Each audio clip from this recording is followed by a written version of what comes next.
ನಮ್ಮ ಸಂಘಟನೆ ಪರವಾಗಿ ನನ್ನ ನಮಸ್ಕಾರಗಳನ್ನು ತಿಳಿಸುತ್ತಾ, ಈ ದಿನದ ಪತ್ರಿಕಾ ಹೇಳಿಕೆ ಕಳೆದ 5-6 ದಿನಗಳ ಹಿಂದೆ ಒಬ್ಬ ಹರೀಶ್ ಅಂತಕ್ಕಂಥ ಗಿರಾಕಿ ನನ್ನ ವೈಯಕ್ತಿಕ ವಿಚಾರವನ್ನು ಎತ್ತಿ ಮಾತಾಡಿರುವುದರ ಸಲುವಾಗಿ ಈ ದಿನ ನಮ್ಮ ಕರ್ನಾಟಕ ಜನನಿರ್ಣಯ ವೇದಿಕೆ ವತಿಯಿಂದ ನಾವು ನಮ್ಮ ಪದಾಧಿಕಾರಿಗಳು ಈ ದಿನ ಪತ್ರಿಕಾಗೋಷ್ಠಿಯನ್ನು ಕರೆದಿದ್ದೀವಿ. ಕರೆದಿರ್ತಕ್ಕಂಥ ವಿಚಾರ ಇಷ್ಟೇ, ಹರೀಶ್ ಅಂತಕ್ಕಂಥ ಒಬ್ಬ ಗಿರಾಕಿ ಪತ್ರಿಕಾ ಮಾಧ್ಯಮ ಮುಖಾಂತರ ಅವರ ಪರಿಚಯ ಮಾಡ್ಕೊಳ್ಳೋಂಥ ಸಂದರ್ಭದಲ್ಲಿ ಪ್ರಾರಂಭದಲ್ಲೇ ಪತ್ರಿಕೆ ಮಾಧ್ಯಮದವ್ರಿಗೆ ದಿಕ್ಕು ತಪ್ಪಿಸ್ತಕ್ಕಂಥ ಕೆಲಸ ಮಾಡ್ತಾನೆ. ಯಾವ ರೀತಿ ಅಂತಂದರೆ, ತನ್ನ ಅಕ್ಕಪಕ್ಕ ಕೂತ್ಕೊಂಡಿದ್ದಂಥವರನ್ನು ಪರಿಚಯ ಮಾಡೋಂಥ ಸಂದರ್ಭದಲ್ಲಿ ಒಬ್ಬ ವ್ಯಕ್ತಿಯನ್ನು, ಸಾಮಾನ್ಯ ಪ್ರಜೆಯನ್ನು ಒಂದು ಗ್ರಾಮ ಪಂಚಾಯಿತಿ ಅಧ್ಯಕ್ಷರು ಅಂಥೇಳಿ ಜನರಿಗೆ ಮತ್ತು ತಮಗೆ ದಿಕ್ಕು ತಪ್ಪಿಸ್ತಕ್ಕಂಥ ಮಾಹಿತಿಯನ್ನು ನೀಡ್ತಾರೆ. ಅಂಥ ವ್ಯಕ್ತಿ ನನ್ನ ವೈಯಕ್ತಿಕ ವಿಚಾರದ ಬಗ್ಗೆ ಮಾತಾಡಿದಾಗ ನಾವು ಸುಮ್ಮನೆ ಕೂತ್ಕೊಳ್ತಕ್ಕಂಥ ವ್ಯಕ್ತಿ ನಾನಲ್ಲ. ಕಾರಣ ಏನಂತಂದರೆ, ನಾನೊಬ್ಬ ಪರಿಶುದ್ಧ ರೈತನ ಮಗ. ಆತ ಹೇಳ್ದಂಗೆ ಒಂದಂತೂ ಸತ್ಯ ಹೇಳಿದ್ದಾನೆ. ಯಾವ ವಿಚಾರದಲ್ಲಂದರೆ, 15 ವರ್ಷ ದುಡ್ದಿದೆಯಾ ನೀನು ಅಂತ. ಅದಕ್ಕಾಗಿ ನಾನು ಕೊಡ್ತಕ್ಕಂಥ ಟೈಟ್ಲ್ ಆತನಿಗೆ ಹರೀಶ ಅಂತಕ್ಕಂಥ ಹೆಸರನ್ನ ಹಿಂದೆ ಮತ್ತು ಮುಂದೆ ಸತ್ಯ ಹರಿಶ್ಚಂದ್ರ ಅಂತ ಇಟ್ಕೊಂಡ್ರೆ ಬಹುಶಃ ತಪ್ಪಾಗಲಾರ್ದೇನೋ. ಈ ದಿನ ನಾನು ಮಾತಾಡ್ತಕ್ಕಂಥ ವಿಚಾರ ಏನಪ್ಪ ಅಂತಂದರೆ, ಮೊನ್ನೆ ನಮ್ಮ ಹಿರಿಯ ಪತ್ರಕರ್ತರಾಗಿರ್ತಕ್ಕಂಥ ವಿ ಶಿವಾರೆಡ್ಡಿರವರನ್ನು ನಮ್ಮ ಸಂಘಟನೆಯ ರಾಜ್ಯ ಪ್ರಚಾರ ಸಮಿತಿ ರಾಜ್ಯಾಧ್ಯಕ್ಷರಾಗಿ ಕಾರ್ಯಕಾರಿಣಿ ಸಮಿತಿಯಲ್ಲಿ ಇಟ್ಟು ನಮ್ಮ ಪದಾಧಿಕಾರಿಗಳ ನೇತೃತ್ವದಲ್ಲಿ ಅವರನ್ನು ಸೇರ್ಪಡೆ ಮಾಡ್ಕೊಳ್ತೀವಿ. ಅಂಥ ಸಂದರ್ಭದಲ್ಲಿ ನಾನು ಸಾರ್ವಜನಿಕ ವಲಯದಲ್ಲಿ ಕೇಳ್ಪಟ್ಟಂಥ ಮಾತುಗಳನ್ನು ಇಲ್ಲಿ ನಾನು ಮಾತಾಡಬೇಕಾಗ್ತದೆ. ಕಾರಣ ಏನಂತಂದರೆ, ನಾನು ಒಂದು ಸಂಘಟನೆಯ ರಾಜ್ಯಾಧ್ಯಕ್ಷನಾಗಿರ್ತೀನಿ. ಜೊತೆಗೆ ಈ ಕ್ಷೇತ್ರದ ಬಂಗಾರಪೇಟೆ ವಿಧಾನಸಭಾ ಕ್ಷೇತ್ರದ ಸಂಪೂರ್ಣ ಪರಿಚಯ ನನಗಿರುತ್ತೆ. ಕಾರಣ ಏನಂತಂದರೆ, ಬಂಗಾರಪೇಟೆ ವಿಧಾನಸಭಾ ಕ್ಷೇತ್ರದ ಉದ್ದಗಲಕ್ಕೂ ಪೂರ್ವ, ಪಶ್ಚಿಮ, ಉತ್ತರ, ದಕ್ಷಿಣ ಓಡಾಡಿರ್ತಕ್ಕಂಥ ವ್ಯಕ್ತಿ ನಾನಾಗಿರೋದು ನಿಜ, ಜಗಜ್ಜಾಹಿರು. ಇಂಥ ಸಂದರ್ಭದಲ್ಲಿ ನನಗೆ ಆತ ಹೇಳ್ತಾನೆ, ನೀನು ನಮ್ಮ ನಾಯಕರ ಹತ್ರ ಬರೋಕ್ಕೆ ಮುಂಚೆ ನೀನೇನಾಗಿದ್ದೆ ಅಂತ ಹೇಳ್ತಾರೆ. ನಾನು ಒಬ್ಬ ರೈತನ ಮಗ. 5 ಎಕರೆಗೆ ಆಲೂಗಡ್ಡೆಯನ್ನು ಉಳಿರ್ತೀವಿ. ಅದಕ್ಕೆ ಮೊದಲನೇ ಬಾರಿ ಅದಕ್ಕೆ ನೀರು ಹಾಯಿಸಬೇಕಾದ್ರೆ ಅದ್ರ ಕಷ್ಟ ಏನು ಅಂತ ನನಗೆ ಗೊತ್ತಿರುತ್ತೆ. ನನಗೆ ನನ್ನದೇ ಆದಂಥ ಒಬ್ಬ ಸಂಬಂಧಿ ಒಬ್ಬರು ಫೋನ್ ಮಾಡ್ತಾರೆ, ಹೊಸ ವ್ಯಕ್ತಿ ಈ ಕ್ಷೇತ್ರಕ್ಕೆ ಬರ್ತಾ ಇದ್ದಾರೆ, ದಯಮಾಡಿ ನಿನಗಿರ್ತಕ್ಕಂಥ ನಾಲೆಡ್ಜನ್ನು ಚುನಾವಣೆಯಲ್ಲಿ ಪ್ರಚಾರ ಮಾಡೋದ್ರ ಮುಖಾಂತರ ಅವ್ರ ಗೆಲುವಿಗೆ ನೀನು ಶ್ರಮಿಸಬೇಕು ಅಂತ ಹೇಳ್ಬಿಟ್ಟು ಒಬ್ಬ ಮಾಸ್ಟ್ರು ನನಗೆ ಕರೆ ಮಾಡ್ತಾರೆ. ಹೆಸರು ಬೇಡ, ನಮ್ಮ ಸಂಬಂಧಿನೇ. ಹಾಗಾಗಿ ನಾನು ಆತನ ಮಾತಿಗೆ ಮತ್ತು ನಮ್ಮ ಕುಟುಂಬದ ಮಾತಿಗೆ ಹೋಗೊಟ್ಟು ನಮ್ಮ ತಂದೆ ನೀರು ಕಟ್ತಾ ಇರೋಂಥ ಸಂದರ್ಭದಲ್ಲಿ ನಾನು ನೀರು ಕಟ್ಟೋದನ್ನು ಅಲ್ಲಿ ಆ ಚೆನಿಕೆಯನ್ನು ಅಲ್ಲಿ ಹಾಕಿ ಅಲ್ಲಿಂದ ನಾನು ಬರ್ತೀನಿ. ಬಂದು ಕುವೆಂಪು ಸರ್ಕಲಲ್ಲಿ ಒಂದು ಕ್ಯಾಂಟರ್ ಹತ್ಕೊಂಡವನು 2010, 2013, 2018, 2023 ಇಷ್ಟು ಸಾರ್ವತ್ರಿಕ ವಿಧಾನಸಭಾ ಚುನಾವಣೆಯಲ್ಲಿ ಸಂಪೂರ್ಣವಾಗಿ ಮತ ಕೇಳಿರ್ತಕ್ಕಂಥ, ಈಗ ಹೇಳ್ತೀನಿ, ಆ ಪಕ್ಷ ಯಾವುದು ಅಂತಂದರೆ ಕಾಂಗ್ರೆಸ್ ಪಕ್ಷದ ನಿಷ್ಠಾವಂತ ಕಾರ್ಯಕರ್ತನಾಗಿ ಕೆಲಸ ಮಾಡಿರ್ತೀನಿ. ಹಾಗಾಗಿ ಕೆಲಸ ಮಾಡಿ ಈಗ ಕೆಲವೇ ದಿನಗಳಲ್ಲಿ ಬಹುಶಃ ಆ ನಾಯಕರಿಗೂ ನನಗೂ ಇರ್ತಕ್ಕಂಥ ವೈಯಕ್ತಿಕ ವಿಚಾರ, ದುಡ್ದಿರ್ತಕ್ಕಂಥವ್ರು ನಾನು, ದುಡ್ಸ್ಕೊಂಡಿರ್ತಕ್ಕಂಥವ್ರು ಅವರು ಬಿಟ್ಟರೆ ಈ ವ್ಯಕ್ತಿ ಯಾರು, ಈ ಗಿರಾಕಿ ಯಾರು? ಈ ಗಿರಾಕಿ ಡಿ ಕೆ ರವಿರವರು ಸತ್ತಂಥ ಸಂದರ್ಭದಲ್ಲಿ ತಾಲೂಕು ಆಫೀಸ್ಗೆ ಕಲ್ಲೊಡೆದಂಥ ಗಿರಾಕಿ. ಈಗಾಗಲೇ ಹಲವಾರು ಪ್ರಕರಣಗಳು ಇತ್ತ ಮೇಲೆ ದಾಖಲಾಗಿದೆ, ಇಲ್ಲ ಅಂತ ನಾನು ಹೇಳೋದಿಲ್ಲ. ದಾಖಲೆ ಇದೆ ನನ್ನ ಬಳಿ ದಾಖಲೆ ಇದೆ. ಈತ ಯಾರು, ಈತನ ಮೇಲೆ ಯಾವ್ಯಾವ ಪ್ರಕರಣಗಳು ದಾಖಲಾಗಿದೆ ಅನ್ನೋದಕ್ಕೆ ದಾಖಲೆ ನನ್ನ ಬಳಿ ಇದೆ.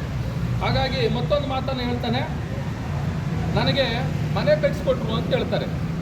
ನನಗೆ ಮನೆ ಕಟ್ಟಿಸ್ಬೇಕಾದ್ರೆ ಅದನ್ನ ಬಹುಶಃ ಗಾರೆ ಕೆಲಸ ಮಾಡ್ತಕ್ಕಂಥ ಮೇಸ್ತ್ರಿಗೆ ಎಷ್ಟು ಕೂಲಿ ಅಥವಾ ಕಲಿಸ್ಕೊಡ್ತಕ್ಕಂಥ ವ್ಯಕ್ತಿಗೆ ಎಷ್ಟು ಕೂಲಿ ಅಂತಕ್ಕಂಥದ್ದು ಗೊತ್ತಿಲ್ಲ. ನಾನು ಚೋಳಮಂಡಲಂ ಫೈನಾನ್ಸಲ್ಲಿ ಸಾಲವನ್ನು ತಗೊಂಡಿರ್ತೀನಿ. ಸಾಲವನ್ನು ತಗೊಂಡು ಸುಮಾರು 5 ವರ್ಷಗಳ ತನಕ ನಾನು ಕಟ್ಟಂಥದ್ದೆಲ್ಲವೂ ಸಹ ಬಡ್ಡಿಗೆ ಹೋಗ್ತದೆ. ತದನಂತರ ನಾನು ಆ ಸಾಲವನ್ನು ಮನೆ ಕ್ಲಿಯರ್ ಮಾಡ್ತೀನಿ, ಸಾಲ ತೀರುವಳಿ ಸಹ ಮಾಡಿರ್ತೀನಿ. ಮನೆ ನನಗೆ ಯಾವುದೇ ರೀತಿ ಮನೆ ಬಂದಿಲ್ಲ, ಮನೆ ನಾನು ಸಾಲ ಮಾಡಿ ಕಟ್ಟಿರ್ತೀನಿ. ಹಾಗಾಗಿ ತಮ್ಮ ಗಮನಕ್ಕೆ ಮಾಹಿತಿಯನ್ನು ಕೊಡ್ತಾ ಇದ್ದೀನಿ. ತದನಂತರ ಮತ್ತೊಂದು ಮಾತನ್ನು ಹೇಳ್ತಾರೆ,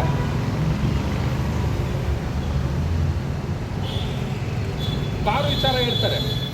ಕಾರು ಏನಪ್ಪ ಅಂತಂದರೆ, ಚುನಾವಣಾ ಪ್ರಚಾರದಲ್ಲಿ ನಾನು ಆ ಕಾರಲ್ಲಿ ಇಡೀ ಕ್ಷೇತ್ರ ಸುತ್ತಿರೋದು, ಇಡೀ ಜನಕ್ಕೆ ಗೊತ್ತಿರೋಂಥದ್ದು, ಜಗಜ್ಜಾಹೀರಾಗಿರ್ತಕ್ಕಂಥದ್ದು ಶತಸಿದ್ಧ.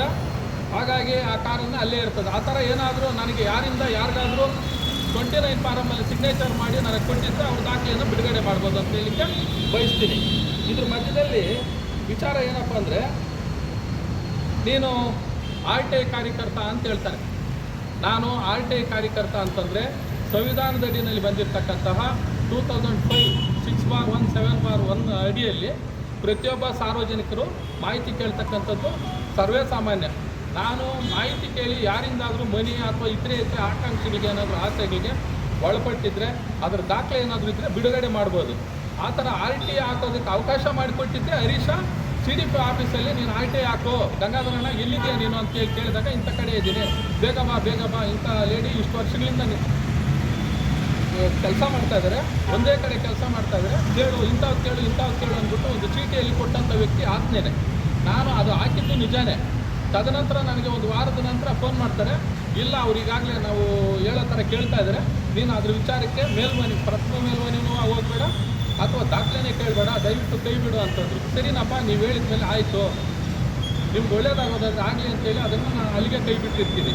CDP ಆಫೀಸರ್ ಮೇಲೆ ಹಾಕಿದಂಥ ವ್ಯಕ್ತಿ ಇದನ್ನೇ ಹಾಕ್ಸಿದ್ದು, RTI, ನಾನಲ್ಲ. ತದನಂತರ ಇನ್ನೊಂದು ವಿಚಾರ ಏನಪ್ಪ ಅಂತಂದರೆ, ನಾನು ಯಾವುದೇ ವ್ಯಕ್ತಿಯ ಹೆಸರಾಗಲಿ ಹರೀಶನ ಹೆಸರಾಗಲಿ ನಾನು ಪ್ರಸ್ತಾಪ ಮಾಡಿಲ್ಲ. ತದನಂತರ ಪಕ್ಷದ ಹೆಸರು ನಾನು ಪ್ರಸ್ತಾಪ ಮಾಡಿಲ್ಲ, ಅದು ಸಹ ಸುಳ್ಳನ್ನು ಹೇಳ್ತಾನೆ. ಆಮೇಲೆ ಹಿಟ್ಲರ್ ಸರ್ಕಾರ ಹಿಟ್ಲರಾಗಿ ನಡ್ಕೊಳ್ತಾರೆ ಅಂತಕ್ಕಂಥ ಪದ ನಾನು ಬಳಕೆ ಮಾಡಿಲ್ಲ. ಯಾಕೆ ಅಂತಂದರೆ ಆತ ಸೃಷ್ಟಿ ಮಾಡ್ಕೊಂಡಿರೋಂಥ ಪದ, ನನಗೆ ಗೊತ್ತಿಲ್ಲ. ಕಾರಣ ಸಾರ್ವಜನಿಕ ವಲಯದಲ್ಲಿ ಹೇಳ್ತಾರೆ, ತಹಸೀಲ್ದಾರ್ ವೆಂಕಟೇಶಪ್ಪನವ್ರು ಇಲ್ಲಿಂದ ವರ್ಗಾವಣೆ ಆಗ್ತಾರೆ. ಯಾಕೆ ಅಂತಂದರೆ ಇವರೇ ಮಾಡೋಂಥ ಪ್ರೆಸ್ ಮೀಟಿನ ಮುಖಾಂತರ ನಾನು ಕೇಳಿರತಕ್ಕಂಥದ್ದು ಏನಂತಂದರೆ ಭ್ರಷ್ಟಾಚಾರ ಮಾಡ್ತಾವನೆ ಅಂತ. ಅದಕ್ಕೆ ಹಿಂದೆ ಇದ್ದಂಥವರು ದಯಾನಂದ್ ಅವರು, ಅದಕ್ಕೆ ಹಿಂದೆ ಇದ್ದಂಥವರು ಇನ್ನೊಬ್ಬರು. ಈ ಥರ ಅನೇಕ ತಹಸೀಲ್ದಾರ್ಗಳು ಬಂದಾಗೆಲ್ಲೂ ನೀವೇ ಹೇಳ್ತಾರಂಥದ್ದು. ಈಗ ಮಹಿಳಾ ತಹಸೀಲ್ದಾರ್ ಇದ್ದಾರೆ, ನಿಮ್ಗೆ ಯಾವುದೇ ರೀತಿ ಭ್ರಷ್ಟಾಚಾರ ನಡೀತಾ ಇಲ್ಲ, ಸಂತೋಷ. ಇವರೆಲ್ಲ ಇದ್ದಾಗ ಭ್ರಷ್ಟಾಚಾರ ನಡೀತಾ ಇತ್ತು, ಹಾಗಾಗಿ ನೀವು ಪ್ರೆಸ್ ಮೀಟ್ ಮಾಡಿದ್ದೀರಿ. ಹಾಗಾಗಿ ನಾನು ಹೇಳಿರ್ತಕ್ಕಂಥದ್ದು ಸಾರ್ವಜನಿಕರು ಹೇಳಿರ್ತಕ್ಕಂಥ ಮಾತು. ತದನಂತರ ಹಣ ಕೊಟ್ಟಿರ್ತಾರೆ, ಹಣ ಸಹಾಯ ಮಾಡಿರ್ತಾರೆ ಅಂತಕ್ಕಂಥ ಮಾತನ್ನು ಹೇಳ್ತಾನೆ ಹರೀಶ್ ಅವರು. ನನಗೆ ನೀನು ನಿನ್ನ ಮನೆಯಿಂದ ಆರ್ಥಿಕವಾಗಿ ಕ್ಯಾಶ್ ಏನಾದರೂ ತಂದು ಧನ ಸಹಾಯ ಅಂತೇನಾದರೂ ಮಾಡಿದರೆ, ಈ ರೀತಿ ಇಟ್ಟಂಥ ಫೋಟೋಗಳು ಯಾವುದಾದ್ರೂ ಇದ್ದರೆ ನನಗೆ ತೋರಿಸ್ಬೋದು, ಅಥವಾ ಚೆಕ್ ಏನಾದರೂ ಕೊಟ್ಟಿದ್ರೆ ನಾನು ತೋರಿಸ್ಬೋದು. ಅದರಿಂದ ಮಾನ್ಯ ಹರೀಶ್ ಅವ್ರಿಗೆ ಈ ಮಾತನ್ನು ಹೇಳಿಕ್ಕೆ ಬಯಸ್ತೀನಿ. ಇನ್ನೂ ನಿನ್ನ ಬಗ್ಗೆ ಹಲವಾರು ವಿಷಯಗಳಿದೆ. ಮುಂದಿನ ದಿನಗಳಲ್ಲಿ ಇದೇ ರೀತಿ ನೀನು ಲೋಕಾಯುಕ್ತರು ಬಂದು ಇಲ್ಲಿ ಕಾರ್ಯಕ್ರಮ ಮಾಡಿದಾಗ ಅವ್ರ ವಿರುದ್ಧ 2ನೇ ದಿವಸ ವಿರುದ್ಧ ನೀನು ಪತ್ರಿಕಾಗೋಷ್ಠಿ ಮಾಡ್ತೀಯ. ಮಾಜಿ ಸಂಸದರು ಬಂದು ಅವರ ಒಂದು ಹೇಳಿಕೆ ಕೊಟ್ಟಂಥ ಸಂದರ್ಭದಲ್ಲಿ 2ನೇ ದಿವಸ ನೀನು ಅವ್ರ ವಿರುದ್ಧ ಮಾತಾಡ್ತೀಯ. ಅಷ್ಟೊಂದು ದೊಡ್ಡ ಮಟ್ಟಕ್ಕೆ ಬೆಳೆದಿರ್ತಕ್ಕಂಥ ನಾಯಕ ನೀನು. ಮುಂದಿನ ದಿನಗಳಲ್ಲಿ ಇನ್ನೂ ಮೇಲ್ಮಟ್ಟಕ್ಕೆ ಹೋಗೋ ತೊಂದರೆ ಇಲ್ಲ. ಇನ್ನೂ ದುಡ್ದಿದ್ದವ್ರು ಇದ್ದಾರಪ್ಪ, ಅವ್ರು ಮಾತಾಡಲಿ, ನಾನು ಮಾತಾಡ್ತೀನಿ.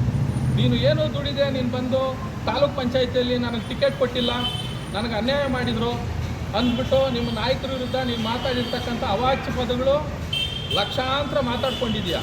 ನಿನ್ನ ಬೇಳೆಕಾಳು ಬೇಯಿಸ್ಕೊಳ್ಳೋದಕ್ಕಾಗಿ, ಯಾರನ್ನೋ ಮನವೊಲಿಸೋದಕ್ಕಾಗಿ ಲಕ್ಷಾಂತರ ಜನ ಮತ ನೀಡಿರ್ತಕ್ಕಂಥವ್ರ ವಿರುದ್ಧ ಅವ್ರ ಬಾಯಲ್ಲಿ ಮಣ್ಣಾಕ್ಬಿಡಪ್ಪ ಹರೀಶ, ನೀನೊಬ್ಬ ಗಿರಾಕಿ ಅಂತಕ್ಕಂಥ ಮಾತನ್ನು ಹೇಳಿ ನಾನು ಈ ಮುಖಾಂತರ ಅದನ್ನು ಹೇಳಲಿಕ್ಕೆ ಇಷ್ಟಪಡ್ತೀನಿ. ಇದೇ ರೀತಿ ಪದೇ ಪದೇ ಏನಾದರೂ ನಿಂತಲ್ಲಿ ಕುಂತಲ್ಲಿ ಪತ್ರಿಕೆ ಬಾಲಿಶ ಹೇಳಿಕೆಗಳನ್ನು ದಾಖಲೆ ಇಲ್ಲದೆ ಕೊಟ್ಟರೆ ಕಾನೂನು ರೀತಿ ಹೋರಾಟ ಮಾಡಲಿಕ್ಕೆ ಏನೆಲ್ಲ ದಾಖಲೆಗಳು ಬೇಕೋ ಆ ದಾಖಲೆಗಳನ್ನು ಈಗಾಗಲೇ ಕ್ರೋಢೀಕರಿಸಿದ್ದೀರಿ.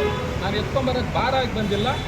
ಈಗ ಕೇಳಿರ್ತಕ್ಕಂಥ ಪ್ರಶ್ನೆಗೆ ಉತ್ತರವನ್ನು ನೀಡಿದ್ದೀನಿ ಅಂತ ಹೇಳ್ತಾ ನನ್ನ ಈ ಮಾತನ್ನು ಮುಗಿಸ್ತಾ ಇದ್ದೀನಿ. ಜೈ ಭೀಮ್.